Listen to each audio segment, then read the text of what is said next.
Thank you for tuning in to Uncommon Women, a podcast that provides a platform for women of all walks of life to share their upbringings, life lessons learned, experiences, and journeys to come. Uncommon Women speaks on topics that can relate to all women. We share, we listen, we laugh, we cry, and we empower each other to be the best uncommon woman that they can be. Ultimately, we are cultivating a global movement of women supporting women. Women supporting entrepreneurship, relationships, self-love, and so much more. We inspire each other to make an impact on this world for the better. Be sure to like, share, and subscribe to Uncommon Women. Now, finally, grab a seat, get comfortable, and hear from your wonderful hosts, Shanira and Jenny Lee.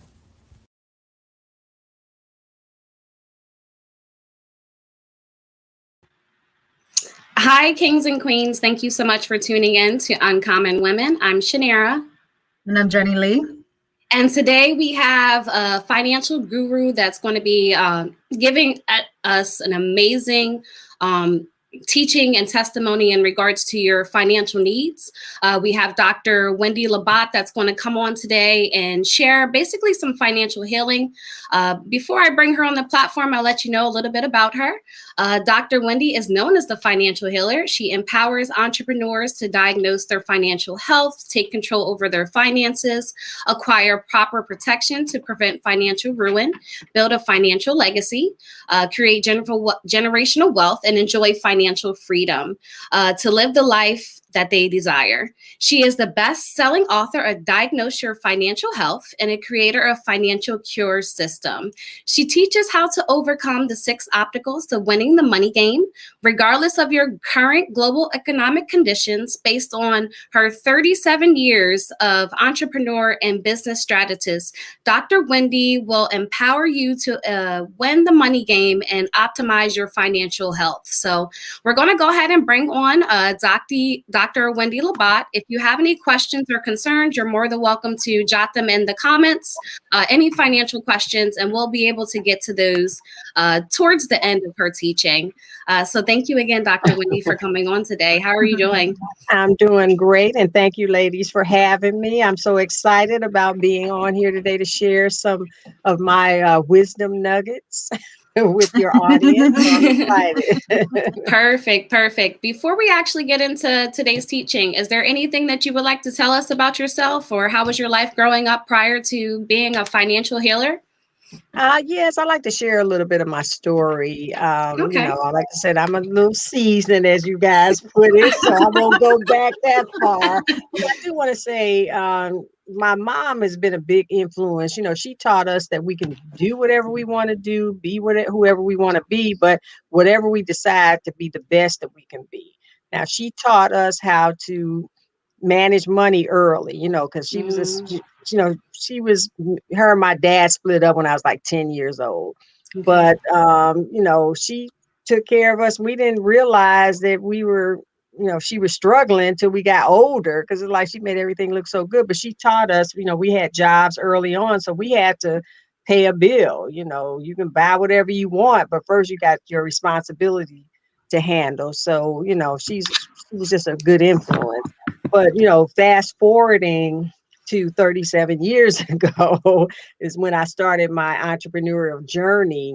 And I opened a business, an office equipment company. And that was back when there was no social media, no internet. And the only thing that you can do with a cell phone was make an expensive phone call. Now, I didn't have any experience in business. I wanted to go to medical school, so I was like a scientist. I was into that kind of thing. So I didn't know anything about business or sales, but I ended up starting this company, and I wasn't making any money at first, but I was loving what I was doing. So I'm like, okay, I'm gonna stick with this, and then I guess that's when I realized it was my calling, because I, was used to making money, and here I'm not making any money, but I'm loving it, So I went after corporate clientele, Fortune 500 companies. So in order to, be considered for the big contracts, you had to project a certain image. And that meant you had to have the brick and mortar, the employees, carry, inventory, and all the overhead that went with it. So, if you project anything less, they looked at you as a mom and pop organization where, okay, they can't handle the big contracts. So I didn't want to be perceived as that because I wanted the big contracts. So I got big contracts, but the problem was my cash flow wasn't matching the contract of the business, I was Mm. getting. So I had to learn how to take control over my money, make my money work for me, negotiate with my vendors to, really my customers first, Mm. because corporations, they want to pay you in 30 days. And my terms with my vendors was net 10. And my Mm. money, I'm financing them. And I was like, hey, I can't do this, and I'm not going to do it. And so I got with my vendors as well because they wanted to see me succeed because I was getting endorsed, because that was at a time when, the minority female business opportunity was mandated for different contracts that they had. Mm. And they weren't, my vendors weren't minority or female owned. And, my customers wanted to keep that, government money and coming in. So they saw that I was a perfect opportunity or vehicle for them to, get that piece of the It's pie. awesome. So everybody was, Okay. was looking to see my success, me, them, and because it's mutually beneficial. But it did, like I said, things got tight, but I learned so much. And that's what taught me to be the businesswoman I am today. I'm not trying to brag, but I've been through some things. Y'all Right. don't see my scars. I've been there. So I, did that for about 15 years. And then, I got into the tax business, and because I ended up getting married and I needed, some flexibility and, wanted to have more kids. And that, office equipment company was a little too demanding, and I didn't, I need to, settle down a bit. So I got into the tax preparation business, and fast forward to 2014 when the Affordable Care Act mandated that everybody have health insurance. I expanded the tax business to include insurance and financial services. And I didn't want to be a hypocrite. So, I bought all these products I'm trying to sell my clients, and, not from a personal planning perspective, but from a business and marketing Right. perspective. And I didn't, Mhm. I didn't want to be a hypocrite because my clients were asking me, well, where do you have your money? What do you do? What kind of coverage do you have? And I could honestly say, look, I got this plan. This is the best one. You need to be in it. And not to try to sell them, but I figure if I know from firsthand that this is a good plan, and I'm not going to try to Right. sell you something that I don't have. And then 2017, I was diagnosed with breast cancer. Mm. And I didn't think it was a death sentence, but I just knew that it was going to be a difficult journey. So Mm-hmm. I went through, I found out I had the most aggressive form. So I wanted to, have the most aggressive treatment. So I underwent chemotherapy every 3 weeks for a year at a Wow. price tag of $67,000 every 3 weeks. And, Wow. you know, I thought that was high, but then I wrote a book, and the editor was saying, well, calculate that out. So I calculated it out, and it was like $1.1 million. And I'm still like, Wow. wow. I think if I would Wow. have realized that back then, I don't, it would have been shocking, but it's really shocking now. Uh, Mm-hmm. so, my insurance paid, my health insurance paid all that. I had 5 surgeries that Praise totaled God. a little over, $300,000. Insurance paid for that. So not only that, I just said, let me see what else I got. And come to find out, I had supplemental coverage that ended up paying me multi 6-figure shots in the arm that were tax free. So I didn't have to worry about money. I just had, my Okay. businesses were flowing. The cash flow was right on point just from my personal coverage. And, I could focus on my recovery, and I'm Mm-hmm. like, God, thank you, Jesus. And That's a that's where blessing. financial Yeah, it cures is. came into play. I said, well, I founded the financial cure for breast cancer. So that's how I started this particular company. I still have my other business, and it's doing well, but it was because I was fine. I say, okay, Lord, I'm healthy, wealthy and Right. happy. So I'm cool. Mhm. But he's like, no, I got you out this journey on the other side so you can start a crusade to empower other people to Come be in on. a position Yep. where you are. So they won't, be ruined financially with one illness or injury, because it can take you out, financially, So um, I'm like, okay, well, I'm being obedient, because I believe in that.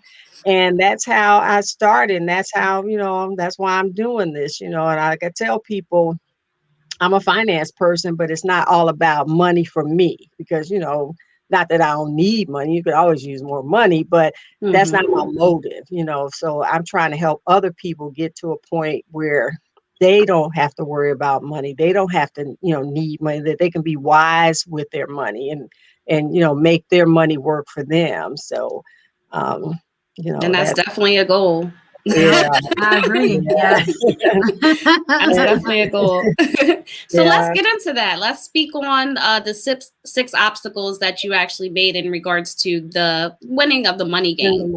Okay, I'd like to start out with a quote by Robert Kiyosaki. Okay. And it basically says, it's not about how much money you make, but how much money you keep, and how hard your money works for you, and how many generations that you keep it for.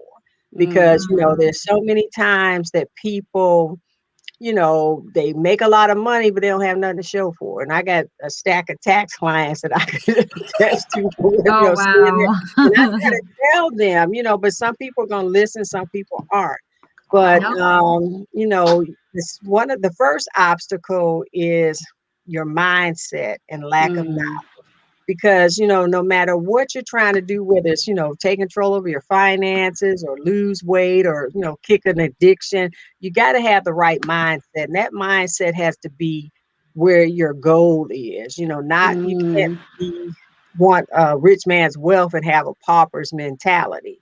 And another quote that I like, that I just read a few months ago, and I've been using it like crazy, is by Wayne Dyer. And it says, if you change the way you look at things, the things you look at change. And I'm like, That's yeah, deep. that's powerful. Yes.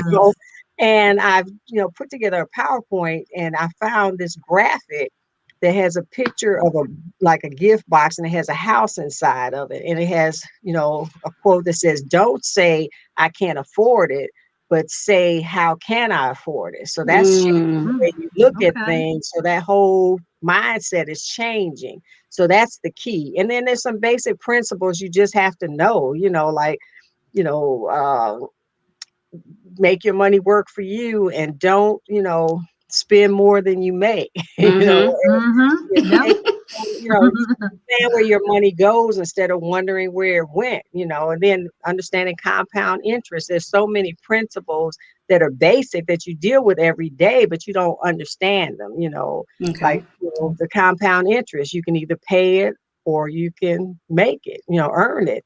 And people that have credit cards that just pay that minimum, they're paying, out the yin yang, that $30 a month payment on a $1,500 debt will end up costing you almost $1,500 in 11 years to pay it off. Wow. Take that $1,500 that you spend and pay it off in that same month with no interest, then you're kind of using the bank's money. So you want to be able to, like I said, make your money work for you. So you can take that $1,500 that you charge, whatever it is you charge, and do something else that's going to make you money. And then when it's time to pay, you pay it, and then you're not paying interest on it. So It's a things good like gem. that, that people just don't, they say, okay, I can make the payment, but but that's not, you need to pay it off. Making the payments okay for certain times like COVID, you're going through some changes, but you don't want to make that your habit or your pay Right. history, so that's one of the things. Now, the second thing is taking control over your finances, because so many people, even, I find the people that make the most money tend to have the worst financial habits. They usually wonder where their money went instead of planning it. You want to plan where your money goes instead of wondering where it went. You want to, take advantage of rewards and cash back. I'm gonna tell a quick story because I know time is limited, but No, you're good. I have, I'm a Marriott person. I'm a titanium level, and I have, Southwest, credit card. I got the points and all that. And I had a speaking engagement, or really it was a conference for a week, 7 nights. And I booked my, hotel with the, points. Mm-hmm. So it didn't cost me anything, but you get, you learn how to play the game. So I, booked the lowest. It was a full service Marriott, but the lowest rate. I, Okay. that. Then I looked at, my airline tickets, like, okay, to fly when I want to fly from, Atlanta to Chicago was going to cost me $500 round trip. So I had enough points, so I was able to Mm-hmm. book it with the points and only spend $11.20 for the round Oh, trip ticket. wow. So when I got to That's the amazing. hotel, and like I said, this was a full service. This wasn't a Fairfield Inn, a Courtyard. This Mm-hmm. was full service Marriott. And because I'm titanium, I'd already used my points to book the room, but they upgraded me to a suite. So I had a suite Ooh. that would have cost me Oh, about $500 a night. that's And not only awesome. did Nice. I get to stay in the suite, but I got to eat in the club room where they had, for breakfast, smoked salmon and quiche and all kind of, stuff that would have cost me about $50 in the restaurant if I were to eat downstairs. And then the evenings they had hors d'oeuvres and, wines and stuff like that, that, would have cost me $50, $60 if I would have done it there. So that whole trip would have cost me almost $5,000. But because Wow. I had Mm. points, I saved that money, and I don't know about you, but I was able to do something else with that 5,000. That's what I'm trying to get my clients to realize everything that you do on a daily basis, there's some kind of rewards or, a loyalty program. People just let that go by, but you can get $1 off a gallon of gas by shopping at a certain grocery store. And Yep. I do you that. and gas is high. I got my vehicle uses diesel. And it's like diesel is Oh, all up crazies. It used to be kind of cheap. That's kind of high. But when I filled up a week or so ago, and it was like 2.58 a gallon, but I got $1 off, so I paid $1.58, and that's I was it. on E. I was Nice. We're at on, I was on, $3. yeah, I was Yeah. on. Oh my goodness. I was on fumes because I just didn't want to pay it. And then I didn't realize, and I wasn't really going out a lot either. And my husband was driving my car, and I didn't realize I was on fumes till I got in there. But, it's those kind of things, when you're saving money, you can save hundreds, thousands of dollars, and that's money you can put somewhere else. So, Mm-hmm. that's what I, recommend that. Now, the next thing is proper protection. Hmm. Based on my story, you can see how proper protection comes into play. Now, I'm going to talk a little bit about health insurance Okay. because, we're in open enrollment now. So I don't know if you guys know, if you know people that need health insurance, I can, get them some real good rates. And, the subsidy is being upped, because of Biden being in the office, in Oval Office. Didn't know that. Okay. And it's, Hmm. it ended before December 15th. Now Okay. it's open. It started February 15th and staying open until May 15th, so that people have another window of opportunity to get enrolled. Now, for folks that have employer coverage, this is where they really kind of fall into this trap. They go for the low premium, and then they end up with a high deductible, $10,000. Oh. And that's kind of crazy because, for one, your insurance doesn't kick in Until until after. you meet that deductible. Hmm. So that $5,000 or $10,000, that first amount, you're self-insured for. So they rather spend maybe $200 for their premium and get a $5,000 deductible versus $300 for the premium and maybe get $1,000 deductible, or even less than that. So you Mm-hmm. have to look at the numbers. It's cheaper to pay that higher monthly premium and have that lower deductible, and than it is to you think you're saving, but you're really not, because if you're worried about an extra $100 a month, you're not going to be able to come up with $5,000 or In $10,000 the if you have. long run. Yeah. So the priority is look at your deductible first. Then you want to look at the maximum out of pocket, because that's the max you'll pay on that policy before everything's covered at 100%. So let's say you have $1,000 deductible, and your max out of pocket is say $2,000. Okay. That, and then you have co-pays, depending on what they are. The co-pays, you know, are kicking in from day one, but your deductible doesn't, you have to satisfy that before your insurance kicks in. And then you say the $1,000 deductible is chipping away at that $2,000 max out of pocket. So all those deductibles, co-pays, and all that you're paying, when you hit that $2,000 mark, you can have brain surgery and it's covered at 100%. So a lot of Mm, people, they think, okay, max out of pocket, they go for the high number, but that's not where you want to go. You want to go for the low number for your deductible and your max out of pocket.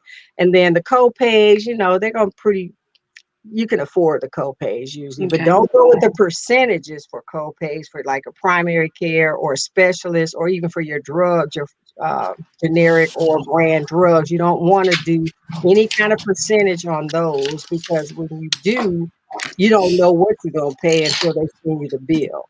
And then Okay. you got to make sure when you go to that primary care doctor, your copay is going to be $10 or whatever it is, but it's fixed. It's not a percentage of the bill. Okay.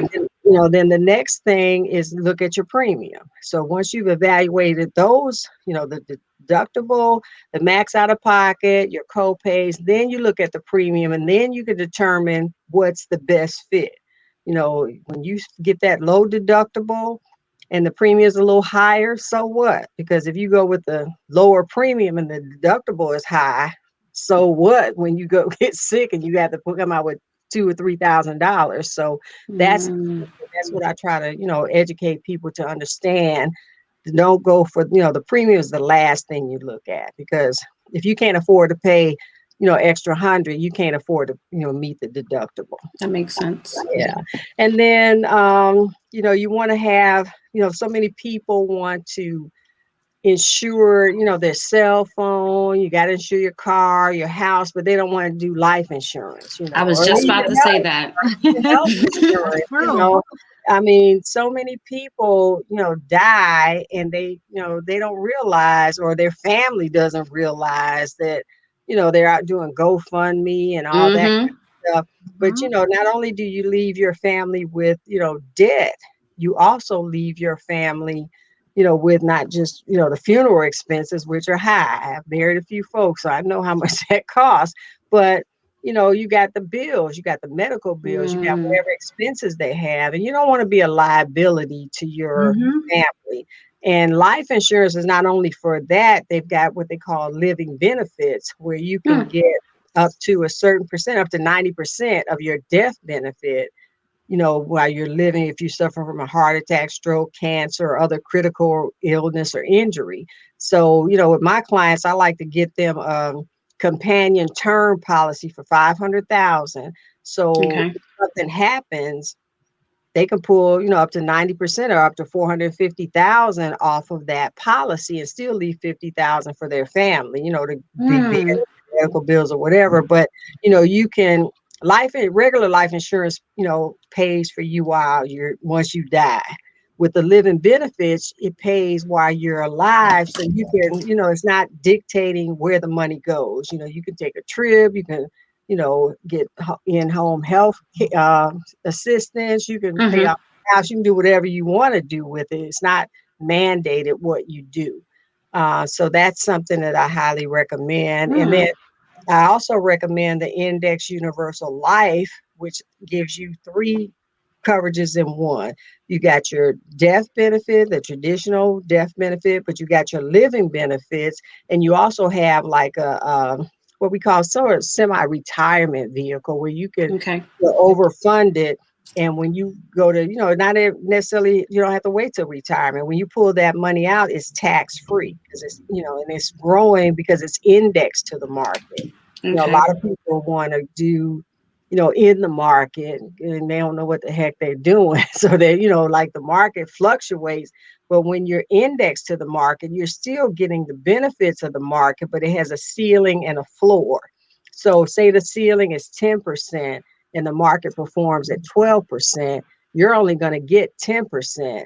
But then Mm, if it crashes like it's done, you've got the floor to protect you. And, everybody else in the market, they're going down to the basement, losing money. So, Wow. they say zero is your hero because you're not making any money, but more importantly, you're not losing any money. So that's the key there. So that's, kind of my little strategy with that. Um, Okay. the next thing is tax codes and tax laws. And, in 2017, we had some major tax law changes. I, like I said, got a tax preparation business, and it really hurt employees and people making, under 400,000, top, people, they didn't really Right. hurt them too much because they already know how to work.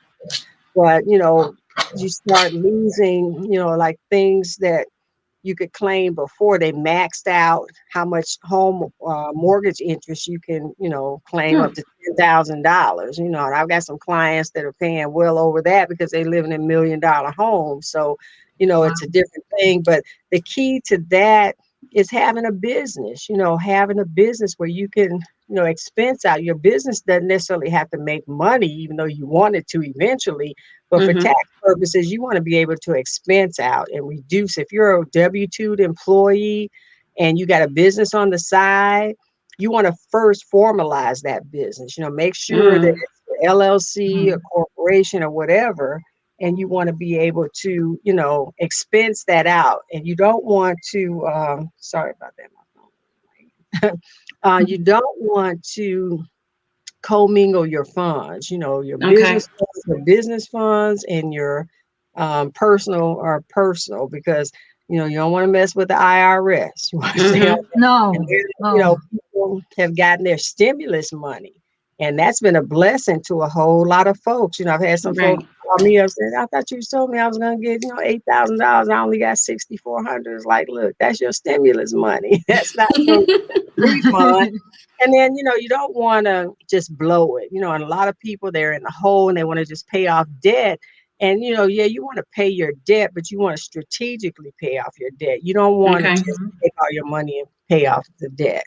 So I'm not going to stay on that long, but they're all also, you got these for businesses, you got your PPP loans, you got your Mm-hmm. EIDL. That's all based on your tax return, your tax information. So you definitely have to stay on top of it and file taxes. You got people that think they're getting, over because they're making money, but they're not filing taxes, but you gotta get above board, get on the table, Right. because under the table is okay sometime. And it's not really okay sometime. I mean, it's okay if that's just you're learning or whatever, but Mm-hmm. be legit. And a lot of people are realizing this when they're trying to get this PPP money. You got to file taxes. You got to, have some income showing on your tax return for your business. Okay. And Yeah. there have been some changes with that. Now, the first round of PPP, they went by your net profit. But Okay. once Biden got in, he made some changes to that where now they're going by your gross revenue. So that's a big Mm. Okay. difference. So if you make $100,000 with the first round and you only made $20,000 profit, then all the numbers were based on the 20,000 versus the 100,000. But Okay. now it's based on the 100,000 versus the 20. But the key on the second round is you have to show a 25% reduction in your gross revenue. So, that's where Mm. see your That's where they're numbers. getting it. Yeah, that's where. And Mhm. a lot of people, it's not hard because some people, they can show more than 25% loss, but you have to show a profit, though. You do have to Okay. have, the business can't be, you got to show a profit. It doesn't have to be a big profit, but if it's your first round, it does, because that's what the numbers, and not necessarily what it's going to be based on, but you want to show a profit. You're in business to Okay. make money, so. But you have to understand it. And then the EIDL, now they've got the Okay. grant and they've got the loan. The EIDL is the Economic Injury Disaster Loan. Now, the grant, you can get up to $10,000, and that's based on your revenue and the number of employees you have. Now, the loan is based on your credit first, and then the revenue comes into play. So, Okay. You want to, like I say, you always want to be in good standing, but times get tough and, you sometimes you can't stay there, but that's okay. Mm-hmm. You can work to get out of that.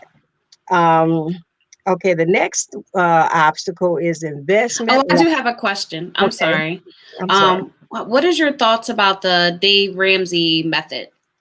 I like Dave Ramsey. Matter of fact, I learned a lot from Dave Ramsey. I used to listen to him when I had my soup business, and I used to travel from Atlanta to Chicago.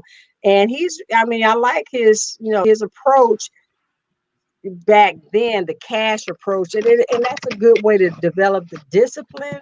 But a lot of places aren't taking cash. The envelope strategy is a good one when you don't have the discipline. Mm-hmm. But a lot of places are getting away from taking cash. I know when I go to the doctor, they don't take cash for copays. Mm-hmm. Even though it's $5 or $10, they want you to swipe a card. But you have to have the discipline with the cards and debit cards and stuff. And his methods are good because it shows you how to, it makes you disciplined. Because if you go to the store and you ain't got but $20 in your envelope, that's all you can spend because you don't Mm-hmm. have any other cards to pull from. But I like Dave Ramsey. I learned a lot from him. But I think the updates are, his philosophy is good for a foundation, but Okay. you eventually go up, and then to be debt free, can't Everybody blame want that, everybody. right? So I believe in that, and I learned that from Dave Ramsey. But like I said, there's some good debt that you can get until you get to a point where you don't have to have debt. But you got Okay. to crawl before you walk. And he Mm-hmm. shows you how to crawl, and then he shows you how to Foundation. stand, and Right. he shows you how to jump. That's true. Like I said, I learned a lot from Dave, but I just have a different philosophy, just not different, but I guess a expanded philosophy because everybody doesn't have that same scenario. Everybody doesn't Mm-hmm. have the same opportunities, and it's still a mindset, and you can create the opportunity and get to where you have the same, but it takes a little more, for some Mm. people. So that's Okay. why, That's good to know. yeah. No, I'm sorry, am I rambling or y'all, if you know, you're good. You dropping some good gems. You dropping those good You're gems. Go good. ahead. Keep going. okay, the final one is taking action because, Okay. like the Bible says, faith without works is dead. You Mm-hmm. can Yep. plan, you can strategize, you can have the right mindset, but if you don't do nothing with it, then, what good is it? And I got another quote that I like. Okay. It says, um, what is it? Okay, the difference, you know, I'm just going mind blank, but basically it's saying the difference between what you do and what you get is what you do or something, whatever it is, what you want and what you get is what you do. The difference between Mm. what you want Okay. and what you get is what you do. And then I've got one that I just coined about a month ago. And it says, if you think right and do right, things will flow right. That's I my like own. that Nice. one. I Oh, like I like that. that. Yeah. Think right. Think I right. pointed on Yeah. the Okay. show, and she started talking about things. I said, all right, if you think right, then you're good. If you do right, things are gonna flow right. And every time she Mm. come up with something, I say, all right, you got to think right, and then you got to do I right. like that. So, So do and I. that's what the 6 obstacles, to winning the money game. Those are the 6 obstacles, and I'll show you how to win it. I like that. So Wendy, what is your investment philosophy? Okay, well, my investment philosophy is a little different from what most people would think. They would think I was talking about stocks and bonds and gold and all that.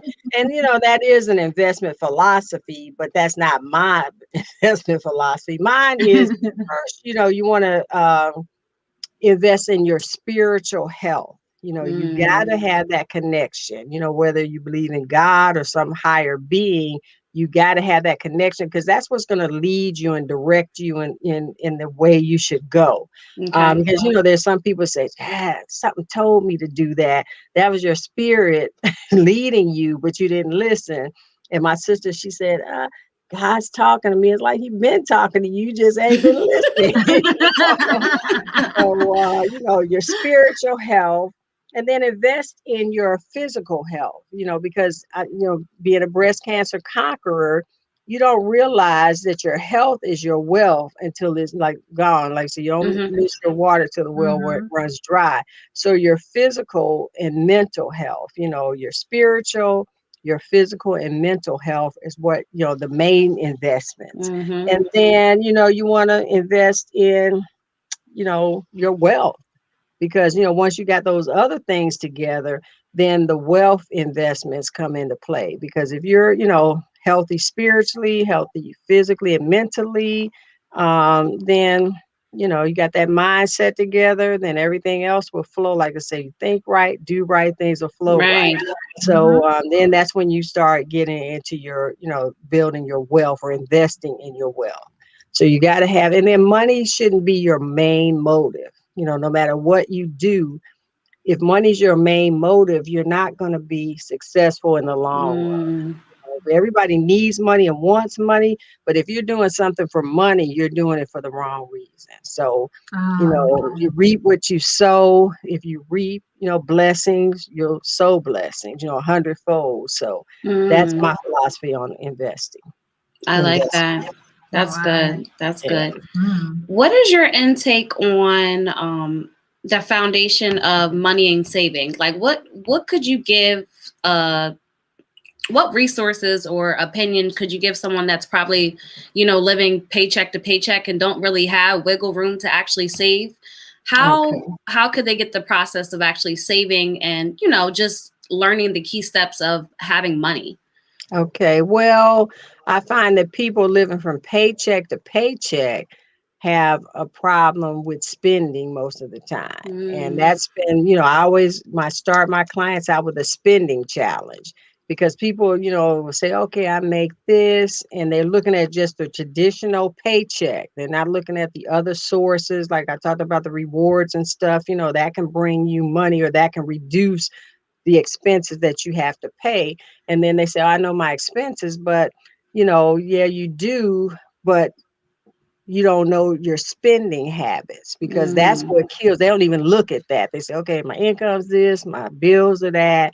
And so I'm living from paycheck to paycheck. They don't realize that they spending all this money in between that could pay off debt, and that could do Mm. some things. Instead of spending that $5 on a cup of coffee at Starbucks every day, that Right. could pay your light bill.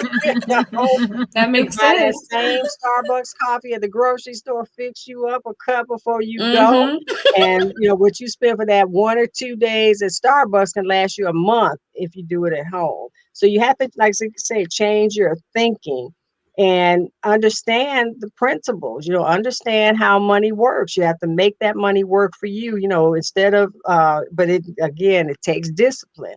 So another thing I try to get my clients to get to a point of is to, excuse me, understand that if you have a credit card that has rewards points or cash back, and you pay all your bills with that every month, but when that bill comes, you pay it off, you've earned rewards or cash back.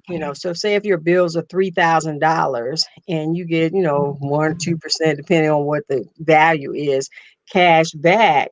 It may not seem like a lot, but over the years, and I've got clients that are Mm. business clients that have like $30,000 or $40,000 a month that they're charging on the credit card that has rewards and cash back. And at the end of the year, they're getting like, 15,000 or something in points or cash back. And one of the clients said she was able to pay, somebody's payroll with that. And then Wow, another that's thing awesome. I want to point out is tithing. I'm a firm believer, because when you give God that first tenth, and it doesn't always have to go to a church, but if you give, that money that'll keep you flowing. Because I know so many people, and I can say from my own situation back in the day, when I tithe money, I didn't know where it was coming from, but it was coming. So you just have to realize, you want to pay God first, pay yourself first. And Mm. it's not always, putting it in the bank, because banks aren't paying anything. but you still want to put it away. So, in some cases, have your emergency fund, start building Mm. on that. Even if you have to do mattress money, where you put in a safe or like, so I had some clients, it was so funny. They had to freeze their credit cards because they were, still using them when they weren't supposed to, but they figured, okay, but now with microwave, you can get rid, get that credit card thawed out real quick. But I have one client that I gave him the spending challenge. And Okay. after 30 days, he came to me. He said, Wendy, he said, I spent $800 eating out. He said, it wasn't even taking clients out. This was just me and my wife and sometimes the grandkids. And I said, Wow. okay. And he said, and it wasn't that he couldn't afford it, but it was an epiphany for him, like an aha moment, like that. I could have done something else with that. I don't have nothing to show with that $800, but But a full belly. upset, yeah. But it gave him that realization that he's, watching where his money goes. He's, planning where it goes. He's not just going out, now, they have intimate dinners at home, mainly because of COVID, but still they're spending a lot less money, not spending Yep. they can buy $800 of groceries for them would last them 2 or 3 months, so it's that, it's the mindset, you really have to change the mindset, and then you'll be surprised at what you can afford when you manage your money and plan where it goes. That's good. That's some good gems. It is. I love it. What steps can a person take who has a poverty mindset to become a financial free mindset? Well, you have to probably, we definitely, again, change the Change mindset, your change mindset, the way right? you look at things. If you're constantly saying, I can't afford it, then you can't afford it. But if you say, how can I afford it? Then you start thinking about ways, you start looking into ways, like I say, cash back. I'm a firm believer because I have saved thousands with that. And, it's just, it's the mindset is the key. You got to change that mindset, because you look at people that win the lottery. They got that pauper's mindset, but they got a rich man's bank account. But within a year or two, they're It's broke gone, because they right? don't understand, Okay.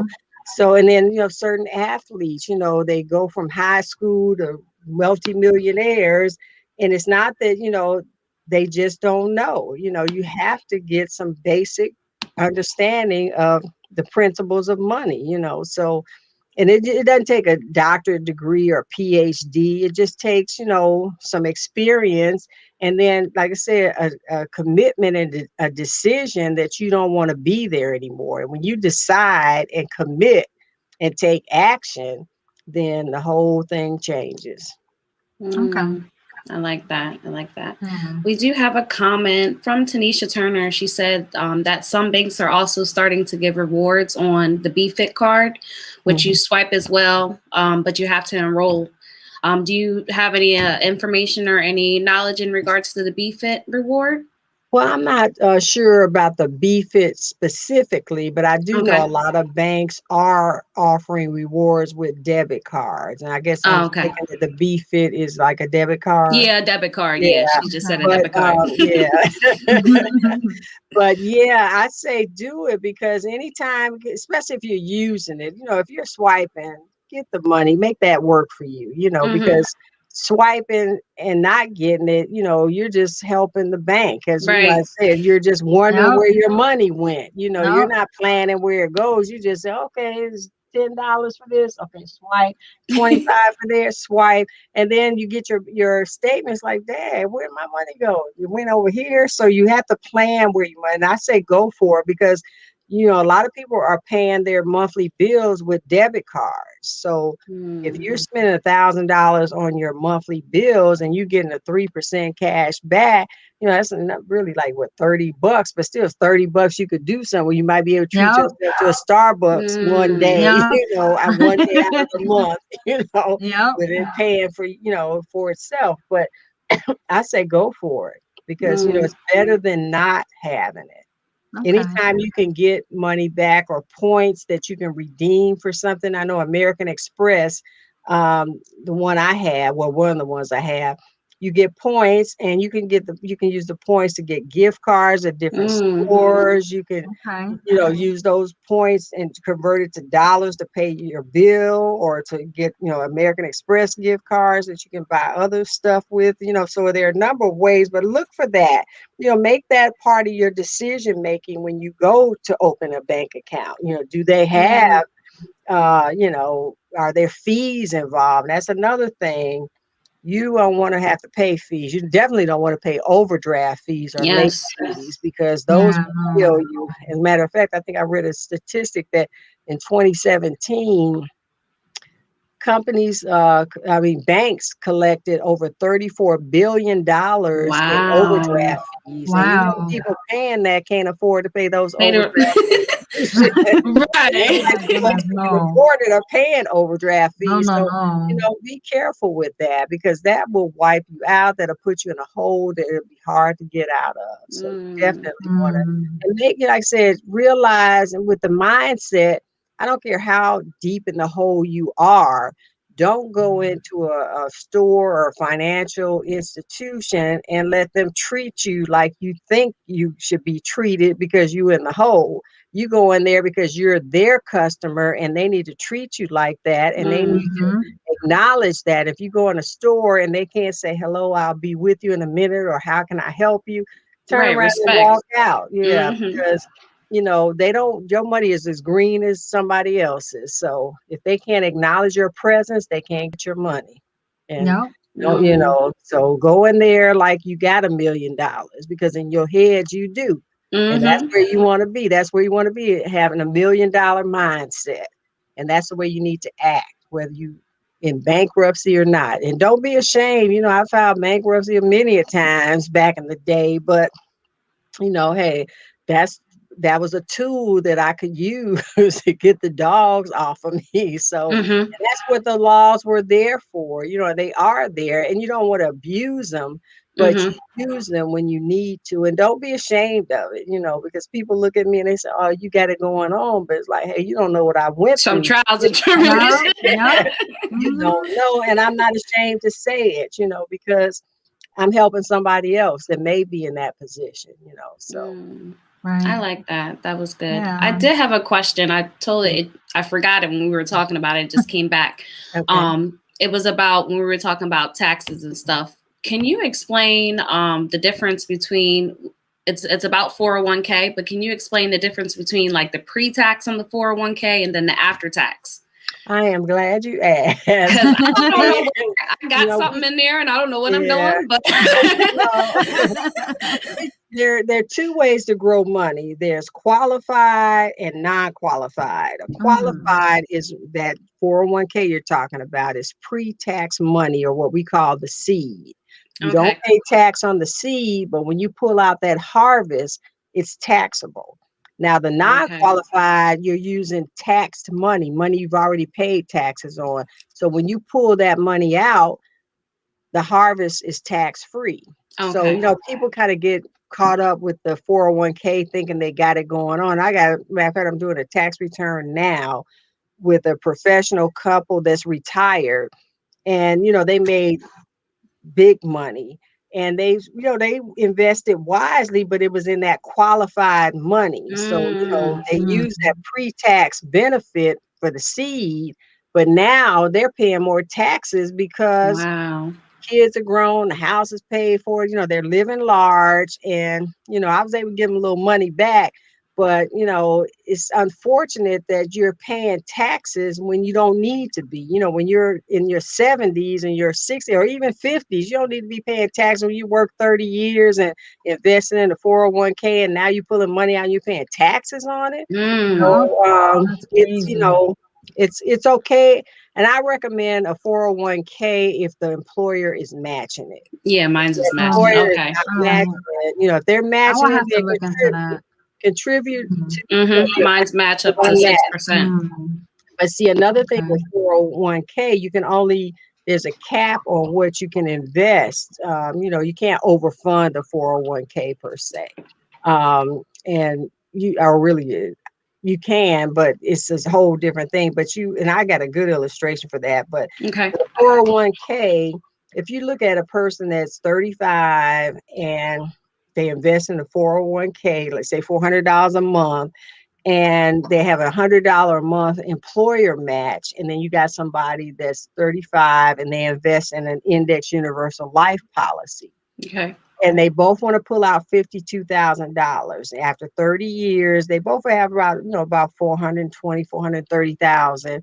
The one with the IUL have just a little bit more, but not much more. But they could put, in order to pull out 52,000 for the 401k person or the qualified money, they have to pull out 69,000 because they got to pay taxes. Wow. And the ones A that lot of money. doing the non-qualified, they just pull out the 52,000 because it's tax-free. So in 13 years, the 401k recipient is going to run out of money because Okay. they're pulling directly from the principal. Where with the IUL, you're pulling from the cash value, but your what I'm trying to say, it's still growing. You're not pulling from the principal. That's still growing, Okay. So you're that person after 30 years, you paid, the 401k person has paid, same amount, but had the employer match, but they run out of money in 13 years. The one with the non-qualified IUL, they pull out the 52,000 till age 100, and they still leave their family like a $600,000 benefit, which is more than the 401k. They ended up, getting a total of 500 something thousand, after all that time, and they're out of money at 13 years later, and they got to go work at Walmart or some other Wow.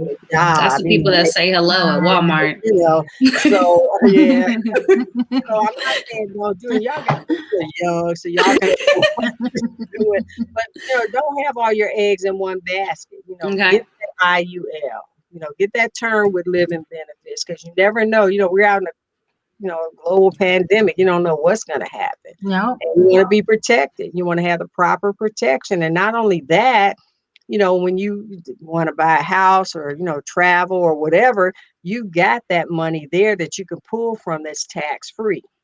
And then when you start having kids, you can get them, what we call $1 million baby, get an IUL on them. And by the time they, go to college or even high school, they want a car, you can, have that money there. They go to college, you don't have to worry about, forking it out. It comes out of that fund, and it's constantly making money. So, and if it's staying in there, is that considered like a loan? Is it like, or do you have to pay that back? It's considered a loan. Okay. Yeah, that's why it's tax free. Okay. Yeah, it just it reduces the cash value depending on how it's set up. It can reduce either the cash value or the death benefit. Okay. Depending on what you're pulling out. If you're pulling out living benefits, it's gonna reduce the death benefit. If you're pulling out with a loan, it's pulling out your cash, some of your cash value. Okay. Good to know. That was good to know. I did have another question. Sorry. That's what I'm here for. Business credit. Person just starting on their LLC. How do they get into getting to establish business credit without actually using their own credit first? Do they have to get their own credit ran first? Well, a lot of business, it depends. A lot of businesses are going to look at your personal credit. Depends on, what it is you're getting. Now, Dell is a good company to get business credit. Quill, that will help you establish it. Certain companies you can do it with, just like Fingerhut for your personal credit can help you, but it's going to be a little higher interest with, Fingerhut. But now Dell, I mean, they're pretty good. I got business credit with Dell, and it wasn't, but I did have pretty good personal credit too. But you do want to establish it. But a lot of times when you're first starting out, they're going to ask for your social, but you always want to give them your tax ID number. Okay. And then, they're going to ask for your social, but you want to make sure that account is tied to your, business credit entity. Okay. And then there's some, times you don't have to give. It just depends. If it's true business credit, you won't give your social security number. Okay. But if you're starting out, you're gonna probably have to give your Social Security number. Okay. That makes sense. But get to a point where you're not giving your Social Security number, just using your EIN. But one thing too, now when you set up your account, you say you have an LLC. Yes. Okay, so and you said you're in Pennsylvania. Mm-hmm. I'm not that familiar with Pennsylvania laws, but basically, I know in Georgia, if you have your LLC and it's in good standing and you got your EIN, when you go to the bank to open your account, they're not going to ask for or they're not going to pull your personal credit. So They pulled the EIN, right? yeah, they don't even pull that. Well, I don't know how they do in Pennsylvania. Here, Okay. they pull the Secretary of State to make sure your business is registered, and if they go on the register, current on the Secretary of State's website, they don't you don't even have to have an EIN, but you want to have an EIN. Right.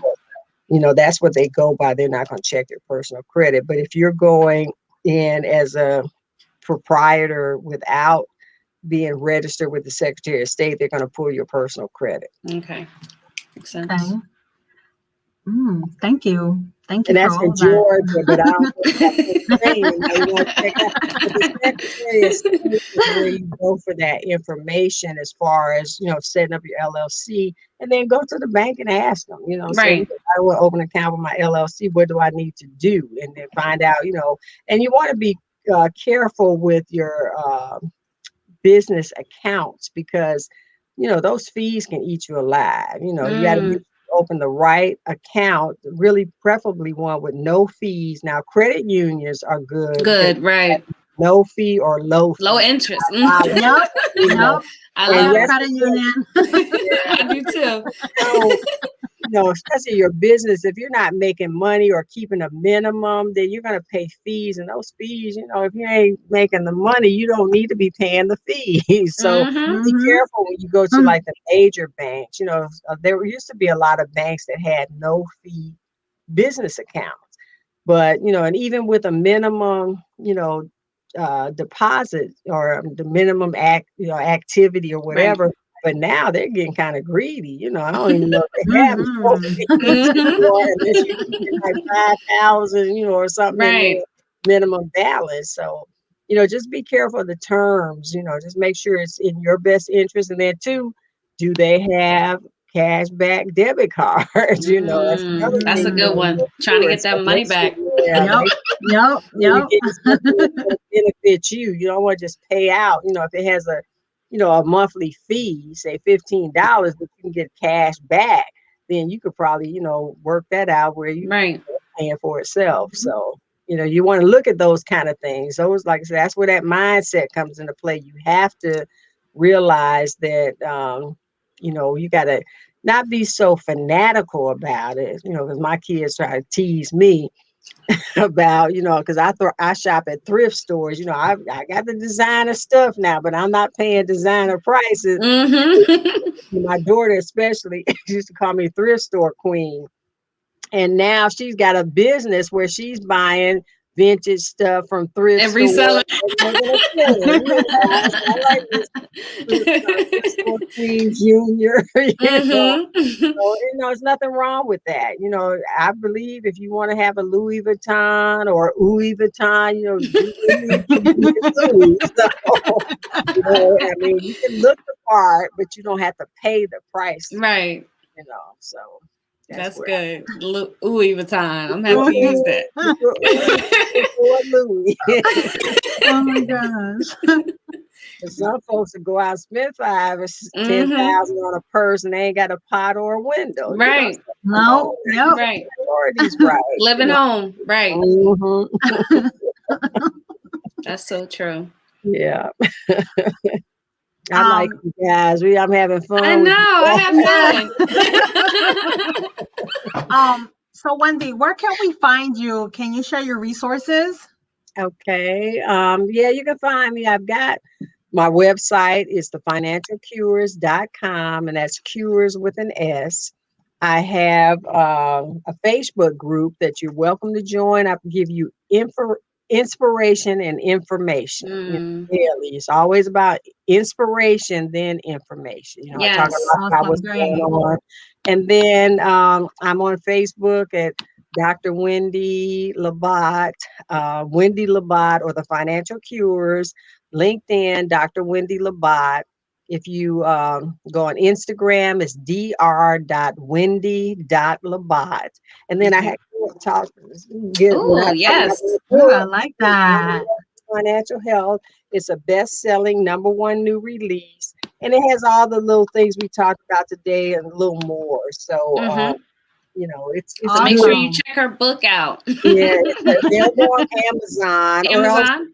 if you go on my website, I can send you an autographed copy. So Okay. ladies Oh, should get nice. autographed copies. So And I'll and be then Oh, sure to thank add that you. in the bio for you as well. and then I have another anthology I'm part of. I don't know if you see that, called Lemonade Lane Stand stand. book. Too, and it just came out, and it's 15 of us, and we basically talk about how we turn our life's lemons into lemonade. So, I Oh, like okay. that. some Oh, pretty all good stories right. in there. So, I'm excited about that. That's So, awesome. Is Yeah. there anything that you want to share that we didn't discuss in today's episode, or any information you want to send out there? well, I want you guys to, all your listeners, to get my free guide, The 6 Obstacles to Winning the Money Game.